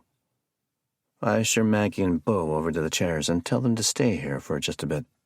When they protest, I ask them to make up a story together, and they have to use Chief Psych as a character. Then I tell them when I'm done talking to the man, 5-10 minutes tops, they have to tell me the story. This seems to work. Might not buy me more than a minute, but I sense Chief Psych is the man I need to talk to. I return to him and say, I received 2 letters on my property. Anonymous notes, typed. Creepy for sure, and vaguely threatening. Both letters are signed, We Who Watch. Who's we? I don't know, hence the anonymous part.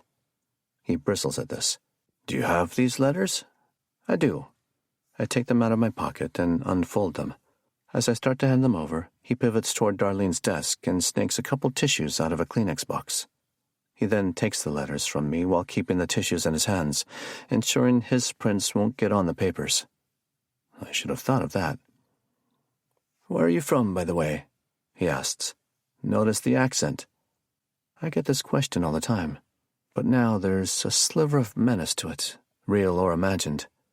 Like Chief Psych might not be so approving of foreigners in his little city, regardless of what shade they might be.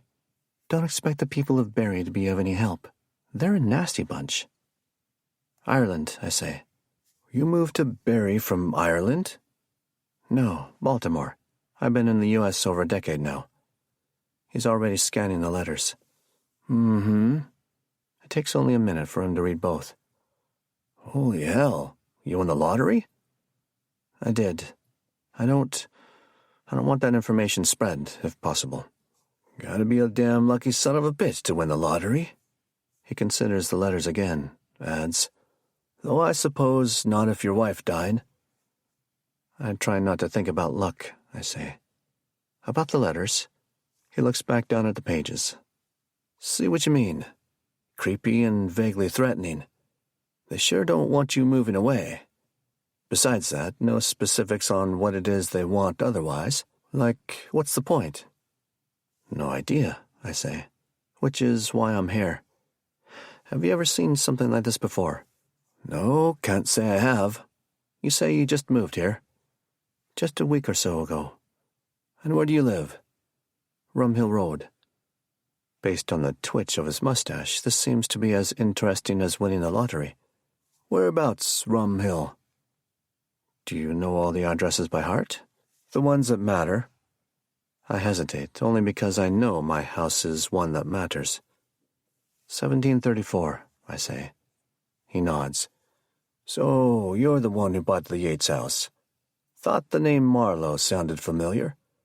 You said you came here from Baltimore? That's right. Why? What do you mean? I mean, he says, why come to Barry? Does it matter? He leans in just enough for me to smell the coffee on his breath. Maybe. Chief, I just came here to report these letters. Look, he says, Mr. Marlowe, I don't know you. You don't know me. And, by the way, welcome to Barry. She's a sweet little town most of the time. We're not nasty people like the letter says. We get our share of piss storms here, but rarely do we get a major shitstorm. The last one we got was nearly a year ago, and it all started at your house. When the whole Yates family went missing. He nods. So, you know. Yes, that's about the sum of it. Didn't just affect the Yateses either. Good cop in Milwaukee was investigating the matter before there even was a matter, and now he's off the force. It was a goddamn fucking mess, pardon my Francais. Lots of questions, no answers. I'm standing here with my thumb up my ass, as far as anyone thinks. We investigated. We're still investigating. But everything's gone cold. No trace, dick squat, nada. But what the hell do I know? And here you are, freshly rich in Baltimore, and you decided to come here, to that house. Someone had to buy the house, I say. Yeah, suppose that's true. Just like someone needs to win the lottery. I needed to leave Baltimore, I say. Holly, my wife, she'd just passed. It was too painful this day. And the kids, they needed a quiet place, a safe home, a new space. Or maybe I needed it more than them, but that's why I came to Barry. Beau's voice behind me. I turn, and he's telling his sister, no, that's not how it goes. The sound in my timer is down to the last few grains. Look, Chief, I say. What do I do about these letters? Not much to do right now. I'll log your complaint, and if you get another one, come on in. Also, if you want to leave the letters with me, I can have them dusted for fingerprints. Of course, yours are already all over them. Anyone else's? My lawyer's. Okay, I can run any fingerprints through the IAFIS. See if any gets a hit with someone you don't know. Though I doubt it. Most likely the perp wore gloves. Fine, please, keep them. Anything you can do is helpful. And feel free to call me any time. What about any other precautions? I ask. I'm a single dad with 2 kids to worry about. Worry is a cancer, eats you from the inside out. But I can't argue your point. You have a security system? I do. It's not activated. Psych takes the letters and the tissues and places them on the reception desk, then pulls his mobile out of his front pocket, scrolls as he talks. Activate it. Upgrade it. You've got money. Get cameras out front. Motion detection, the works. What's your cell number? I tell him. Okay, I'm texting you a contact. He scrolls a few more seconds, then looks back up at me. This guy, he's a buddy of mine, used to be on the force in Manchester. He has his own security company and can help you out with your system setup. Can't I just call a security system company? Sure you can, and most of the time that's exactly what I'd recommend. Sykes shifts his weight to his back leg, slips his mobile back in his pocket, then sticks a thumb in his front pocket. See here, Mr. Marlowe, I'd normally not suggest this, but given your financial means and your justified worry about your kiddos, my buddy, Owen Brace is his name, by the way, can help you out with other security concerns. You know, like a consultant. Help out how? The chief takes a sip of his coffee, grimaces at the result. Well, I don't know how much you won in that lottery, but some folks with millions to their name hire a security detail for their kids, worried about kidnapping and such. And these are folks who didn't receive creepy letters. You think I should have my kids followed by a security detail? I think you should call Brace and ask his advice. My initial instinct is to object, to insist I can protect my kids better than anyone else. But it takes only seconds for the foolishness of the thought to fade. I'll call him, I say. Good idea. I'm full of them. That's how you get to be chief. He extends his hand, his squeeze a touch harder than necessary. Nice to meet you, Mr. Marlowe. Stay in touch. I find Bo and Maggie at their chairs in the lobby. Are you done? Maggie asks. Aye. Was he nice? I open the door and a rush of thick, moist heat hits me. Nice enough. The kids scamper to the sidewalk, and I follow. You think of a story about him? We couldn't agree on one, Bo says, so we each came up with our own. Maggie crosses her arms and huffs. I didn't like Bo's story. I turn to my daughter, whose bottom lip protrudes in an exaggerated pout. What was yours? I ask. That the man has a police dog named Ralph, and they solve crimes together. And at night they snuggle in the same bed. But Ralph is so big he takes up most of it. I give her some silence in case she wants to fill in more details. But nope. Very sweet, Mags. I turn to Bo. And yours? Unlike his sister, Bo's face is free of nuance. It's like trying to read the emotional intelligence of a statue. In my story, the man is only pretending to be a policeman. He puts on the uniform every day and goes around taking things he wants, because everyone just trusts him. They think he's protecting them, but he's not. Sometimes he doesn't just steal. Sometimes he hurts them. His darkness can be unsettling. It's too sad of a story, Maggie says. Everything always has to be sad with you. Come on now, let's go, I tell them, leading them back to the car. With one child attached to each hand, I feel like the scales of justice trying to balance out these two very different pieces of me. 14. Bury, New Hampshire, Day 13. Owen Brace is the third person to whom I show the letters, after Maya and Chief Psych. Well, not the actual letters, since Psych is having them checked for fingerprints, but photos of the letters I took with my mobile. The security consultant is standing in my living room as his small team buzzes around my house, installing the new surveillance system. He finishes reading and looks up at me. Well, yeah, these are pretty creepy, all right. Pretty creepy isn't exactly the professional assessment I was hoping for. Chief Psych recommended you, I say. I'm hoping you can help. Walter's a good guy, Brace says. Always easy to work with when I was on the job and our departments needed to share resources. Brace is not dissimilar to Chief Psych in either age or the permanently etched look of concern on his face. Seems in a lot better shape, though. Tough son of a bitch. Haven't talked to him in a while. I should stop by the station to catch up. Look, I say, maybe I'm overreacting and maybe you see stuff like this all the time. No, not really. Truth be told, Mr. Marlowe, this is pretty concerning. He swipes through the letters again, the hazy afternoon sunlight streaming through the window and washing over his gray stubble. 99% of written anonymous threats are nothing more than that. Threats. Just meant to scare the recipient and give a sense of satisfaction to the writer. Email and the internet have made writing those messages a lot easier, but some creeps are old school, putting ink to paper. He hands me back my mobile. I'm not sure that makes me feel better. I mean, what the hell do you think they want? And what's the we all about? There's more than one? He shakes his head. Well, Mr. Marlowe, I'm not an FBI profiler, though I've worked with a few before. Can't say if this is really one person or more, but you gotta look to the obvious. You say you don't have any enemies and are new to the area, so you hardly know anyone. You won a lot of money recently, which makes you an attractive target. I cross my arms over my chest. But that isn't public information. Brace laughs. Everything is public information for a price, and you'd be surprised how low that price can be. So you think someone knows about the lottery and is after my money? Can't say for sure, Brace says. But that's the most obvious explanation. Kidnapping for ransom is a real thing. Less so in this country than in, say, Colombia or Mexico, but it exists. The singular word kidnapping brings immediate bile to my throat. I mean, is that what you really think? That there's a chance they'd go after my kids? He shrugs, as if I asked him if he thought it would rain tomorrow. Always a chance, he says. And if that's their intention, I can tell you people who are willing to kidnap children usually are the same people with enough conviction to mail out body parts until they get what they want.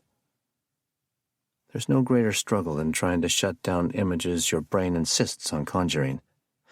Right now, I'm picturing a parcel on my doorstep with a small stain where the blood is soaked through the packaging. Have you changed the locks since you bought the house? He asks.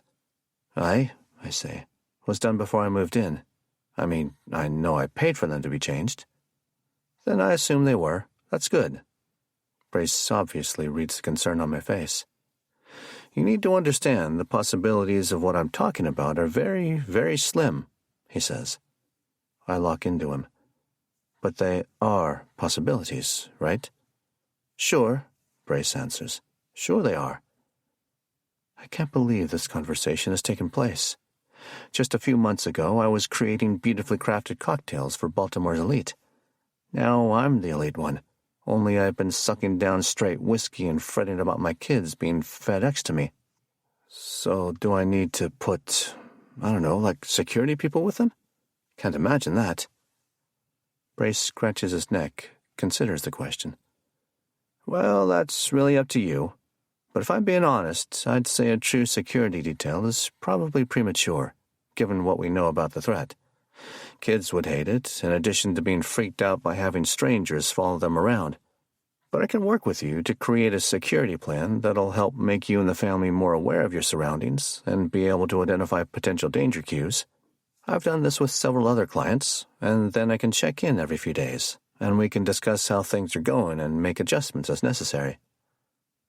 I am nodding halfway through his comments. That sounds good. Okay, fine. I'll email you what I had in mind, and once you sign off on it, we can get started. Now I'm going to need to collect some personal information from each family member, things like birth dates, social security numbers, personal habits, routines. What? Is all that necessary? More than you can imagine, he says. The more someone knows about you, the more predictable you become to them. A predictable person makes an easy target. With your information, I can suggest ways to become less predictable. The logic leads me to one very fast conclusion. But then my family becomes very vulnerable to you.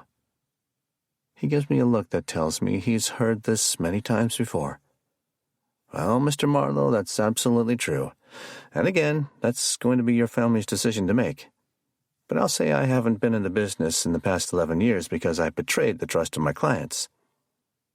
I need to think about it. Do I need to make a decision now? No, sir, not at all. You have my information. I'm here to help if and when you're ready. In the meantime, I'd suggest you still allow your kiddos their freedom, but maybe not too much. Best for you and your wife to keep them in eyesight if you can. How the word wife slips between my ribs so easily, nicking my heart. I don't want to say I don't have a wife, because in my soul I do. And I don't want to say I'm not married, because that suggests our love withered and died. She's dead, I tell him, not thinking about it further. It's the first time I see him struggle just a bit to react. Oh, clearly didn't realize that. I'm sorry. That's fine. How I hate when I say that. I mean, you not knowing is fine. Her being dead is not fine at all. Brace turns his head, scans the room. If I can ask, do you have any other adults in the household? Anyone else who can help keep an eye out? No. Another family member, maybe. Anyone who might want to come stay in your beautiful house for a few weeks? Looks like you have plenty of space. And I think of one name that I should have thought of the moment I read the first letter. Duh. Duh might come. Maybe, I tell Brace. Maybe my father. Okay, he nods. Good, good. Then the frenetic sound of little feet slapping down stair treads. Bo and Maggie scurry into view, nearly colliding into me as they race into the room. We're going out front to explore, Mags says. Brace and I exchange looks. Tell you what, I say to them. I'll join. Maggie smiles. Bo shrugs. This is Mr. Brace, I say to my kids. His team is installing the security system and might be... Hell, now I don't know what to say, and I realize I could have said nothing and been perfectly fine. Might be helping out with some other stuff. Okay, Bo says, clearly not caring. Are we going or what? I tussle his hair, trying to ease the edge he carries. Sure, let's go explore. Go get on shoes. They run off, and I turn back and offer my hand to Brace, which he takes. The grip is a bit harder than I expect. I assume you have all you need if we go wander for a bit? Of course. We'll be all done here in, I don't know, maybe 30 minutes or so.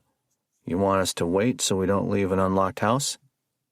My instinct is to say no, not wanting to be a bother. But I fight it off. That'll be great. I don't think we'll be much longer than that. He smiles. Happy to. Thanks for everything. My pleasure. And just so you know... He searches for words. Yes, I ask. These things, these threats. Like I said earlier, don't worry too much about them. I mean, really, the odds of anything happening are low. I'm clearly not advising you to ignore the letters. I'm just trying to get you to understand the odds. I suppress a pained smile. If there's one thing in this world I know about, I tell him, it's odds. 15. Outside, the mid-August heat swallows us like Jonah's whale. The kids and I go exploring, as promised, though we don't discover anything new except a dead crow in a drainage ditch at the entrance to the neighborhood. Mags capitulates to the heat after 30 minutes, and we head back. As we round the last street and make our way onto Rumhill Road, Bo stops and points. Who's that? He asks. Who's who? There. He points straight ahead. We're 3 mansions away from home, and sure enough, there's someone at the end of her driveway. A girl on a bicycle. I don't know, I say. She's not moving. She's straddling her bike, facing our house, just staring, watching, straight ahead, as if waiting for something to happen. As we get closer, I don't make any effort to mask the sound of our footsteps, but neither do I announce our approach. I want to see who this girl is, ask her what she's doing. We get within 30 feet when she hears us and turns her head. Long blonde hair, unobstructed by any helmet, swishes over her left shoulder. I'm struck by the duality of how both frail and beautiful she is. Eggshell skin, fierce green eyes, and enough makeup to look much older than she probably is. She could be 14, she could be 20. A runway model who would crumble to dust should you hug her too hard. I expect her to bolt away, as if we caught her in the middle of a crime. But she holds a hawk-like gaze as we approach. Mags is the first to say anything. "Hi. Hi yourself. I'm Maggie." "Okay." The girl's expression remains flat, and I can't get a read on her. I'm about to ask the girl what she's doing, but Bo chimes in first. "Why are you staring at our house? You guys live here?" she asks, rather than answering him. "Just moved in," I say. "I'm Marlowe." I think about going up and offering a handshake, but decide against it. "What kind of name is Marlowe?" "A last name." "What's your first name?" If this girl were younger, I'd have more patience for her attitude. "What's yours?" I ask. "Willow." "What?" Maggie says. The girl stares at her. "Willow, like the tree." I take a step closer, and she places one foot on her bike pedal.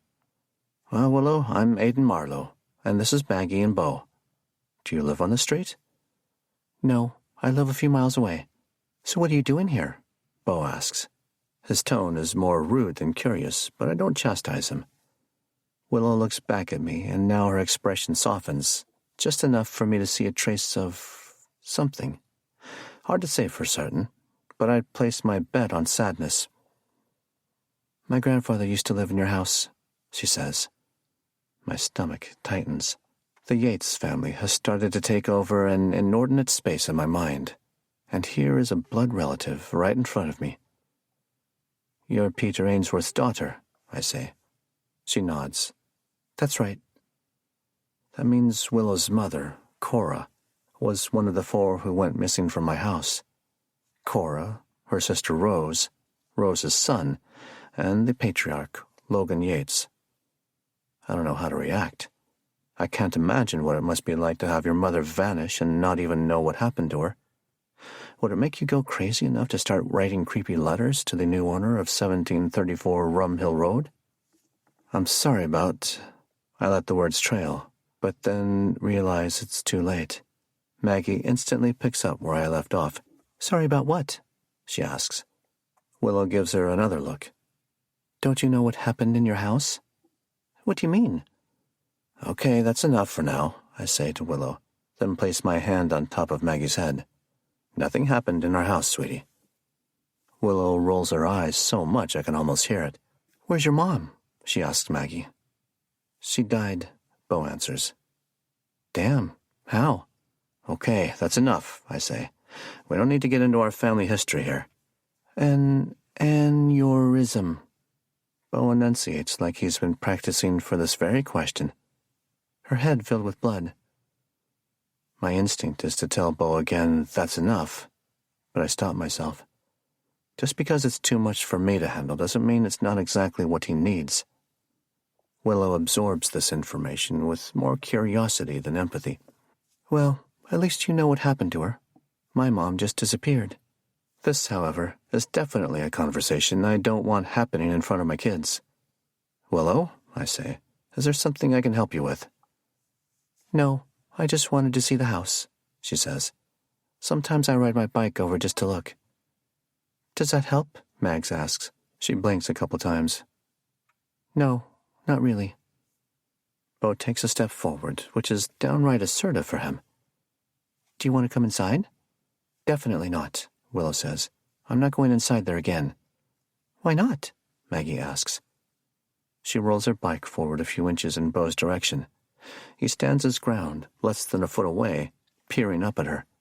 I can't help but think of that iconic image of the Chinese student protester facing down the tank at Tiananmen Square. "Kid," she says, "I had a cousin, older than you. Back then he was 11, I was 13. I swear I feel the first breath of cold outside air since we moved here. A short huff, proper frost, spot on the back of my neck. He lived in that house for a little while," Will says. "Then he disappeared too. What does that have to do—" "Oh, quiet," I say. And bless me, he silences. Willow flashes me a look, as if she knows that I know. Then she breaks into a smile, and there's syrup on it that's on the edge of disturbing. "Guess we both know what it's like to lose ones we love,"